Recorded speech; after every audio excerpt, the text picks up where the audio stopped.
What's going on YouTube? It's Ben, and in this video, I'm going to give you 6 financial hacks that you will definitely thank me for later.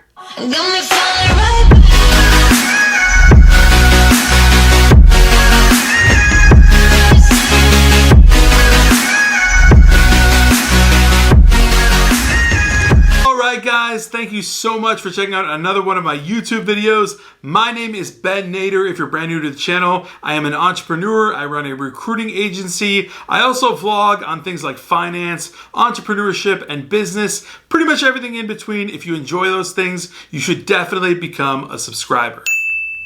But you didn't come here to hear about that. You came here to hear 6 financial hacks that you will definitely need in life, and you will thank me later for these because they are super, super important. Because of the fact that I already know you're gonna thank me later for these, and because I know they're gonna save you money, you should already just smash that like button, just because. All right, so number 1 isn't really a hack, it's more of a tip, but keep a budget. All right, so we all have fixed costs like bills, transportation, utilities, food, etc. We know what these costs are going to be every single month, and therefore we can budget for them. So we'll set aside a certain amount of money, and basically we know that we're going to pay that money towards those things. That is called budgeting. The second part of budgeting is more of an actual hack, because you know what you need to spend on these certain items, but your other monies you can actually utilize as disposable income, which means things that you can spend on random items that you want to buy at the store, clothes, toys, random eatings out, whatever it might be, things that are disposable income expenses. However, without a budget, you will not know what you need to pay for your electric bill. You will not know how much it's going to cost you to buy groceries, and you might overspend. And when you overspend, you won't have any more money.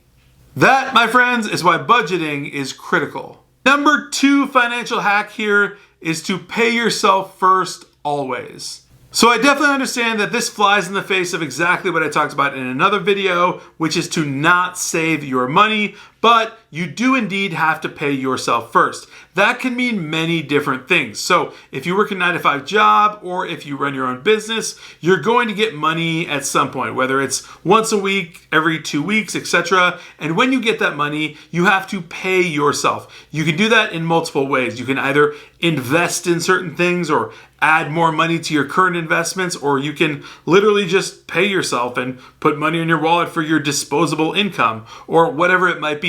But aside from your budgeted items, your utilities, groceries, etc., you have to pay yourself first. People will actually argue with this hack because it's not exactly intuitive to the rich person. The rich person has many investments, whether it's in the stock market or real estate or a business, and what they do is they put their investment money up, they get a return, and they utilize the return money as what they pay themselves with. They don't pay themselves with any of the investment money. So be clear on that. If you're an investor, if you're someone that's rich and you own multiple properties or something of that nature, you are paying yourself based on the money you earn and generate off of your investments. That's how you're paying yourself first, not similar to a 9-to-5 job or a small business. The number 3 hack I have for you is to stay out of debt. Check it out, there's good debt and there's bad debt, and I'm not going to go into all that, but good debt would be things like, buying a mortgage, paying that off because eventually it'll be an asset for you and you'll own your home. Bad debt would be things like, buying a car, paying monthly on your car is depreciating, and that's bad debt. Bad debt, terrible debt is actually credit card debt, where you make a bunch of purchases on your plastic and eventually you pay super high interest rates because you are in debt and you cannot pay them back. You're in a really bad scenario when you're in that case. Most of the time, this comes down to self-discipline, okay? Very much similar to self-disciplined investors, where they only invest in things that they really understand, or they only play the market in an extremely efficient and smart way, where they don't just jump on a stock because it's trading up 2 points above another stock. They are disciplined, right? So a lot of times this debt issue in America is all about self-discipline. When you want a luxury car or you want a brand new house that you really can't afford but you can actually get a loan for because deregulation, well, that's bad debt. It's not something that's good. You need to understand that those things are all about discipline, understanding what you can and can't have. Now, the number 4 hack financially is to never use a credit card unless, of course, you can repay it in the same month. So listen, credit cards are amazing tools. They're not only simple because they're plastic and you can literally use them anywhere. You don't have to get cash. ATMs are not an issue for you, but you can also get super cool credit cards that earn you travel points and let you essentially travel the world for free. I have enough points to basically make 12 international flights this year alone if I wanted to, based on my spend on that credit card. Credit cards are a good thing, but you have to understand credit cards just for the sake of credit cards are not good unless you can pay them off every single month in full. The one caveat I might add is that adding a credit card to your arsenal, especially if you're maybe a young person or if you're a parent, giving a credit card with a limit on it to one of your children as an emergency tool, right? Maybe they need to buy something, maybe they need to use an Uber, maybe they need to get somewhere somehow. Now, my number 5 hack is incredibly simple.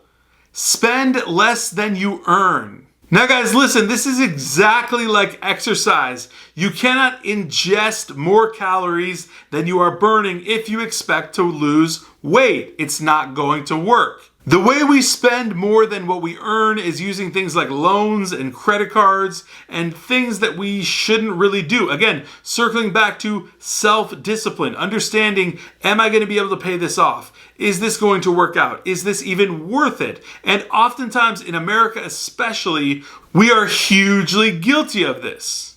Also, there's a lot of psychology that goes into this because most people want to be fancy or they want to be flashy and buy the next big thing or the hottest thing that'll impress people around them that they don't really care about, but they'll do it anyways just because psychologically that's how they think. There is also something called lifestyle inflation. Now, this is basically where you get a large windfall of money or you get a career promotion and you earn an extra amount of money per year and you basically elevate your spending per your lifestyle just because you have more money. Now, the rich do not do this. The rich do not utilize lifestyle inflation. In fact, the rich are driving Toyota Camrys. They're not upgrading their cars. They're not doing anything. Even if they've had the best years of their lives financially, they're not inflating their lifestyle.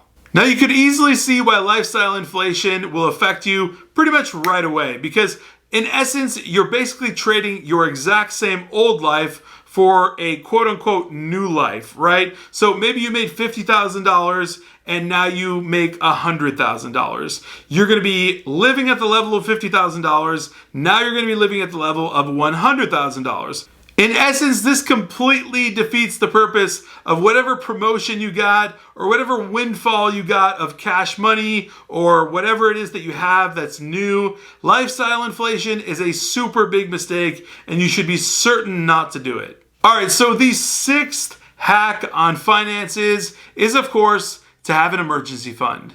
Now, as I always say, don't save money. There's no reason in saving money. Invest your money, use your money. But here's the deal. Ultimately, you must have anywhere from 3 to 6 months living expenses. That means rent, food, utilities, etc. You have to have this because you literally never know what's going to happen. You're definitely going to thank yourself for saving up an emergency fund of that amount of money and then putting it aside. Don't use that money. Definitely pretend like it's not there. And at the same time, continue on your merry way, not saving money, but investing it, utilizing it, making it work for you. And those are my 6 financial hacks for you. I truly hope that this video is going to help you out, save you money, give you a better perspective on finance in general. If it did, please smash that like button, hit the subscribe button, as well as the alert button so that you can know every single time I come out with a new video. Until then.